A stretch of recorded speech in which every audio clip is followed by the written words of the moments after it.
नैहर के दोसर पोशाक रहे हो, लगो कोई जे के फैशन झकास रहे हो। होला ना संभार बात कहिले ठिठार राजा, बेनहत मानव बियाता।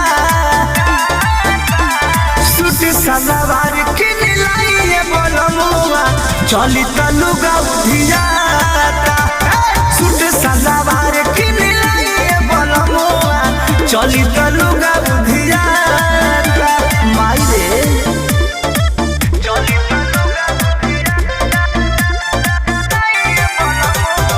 Music by Arya Sharma.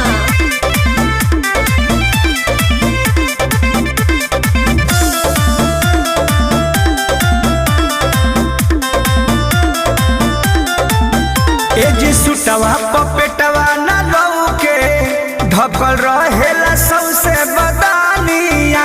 देख के सुघराई सब छौके, होता लोगवा के मन बेमानिया।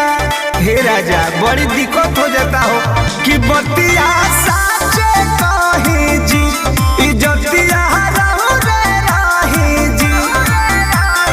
जाई के बजरिया लाल चाहे करिया, लाइन त मन खिसियाता।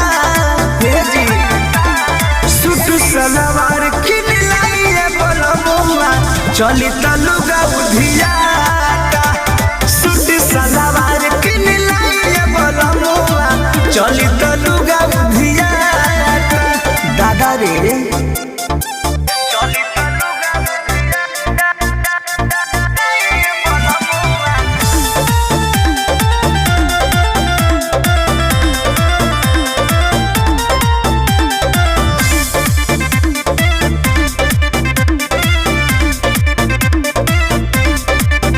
रहिया नहीं पानी के नाचक, चाहे पहरत रही पिया बारा खा। गिरे तनके में खोसल सरिया, देहिया से हो जाता हो फारा का। हे जी पिया यारिया परमोध जी, जनी कहरी करध जी। बड़ुए निहोरा सुनी पिया छोरा, लुलिया के मन लुलिया का। सूट सलवार किन लाइए बोलमुआ, चली तलुगा उधियाता।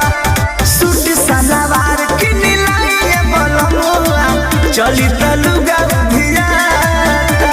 काए जान किंद किंद सूट सलवार किन लाइए बोलमुआ, चली तलुगा उधियाता।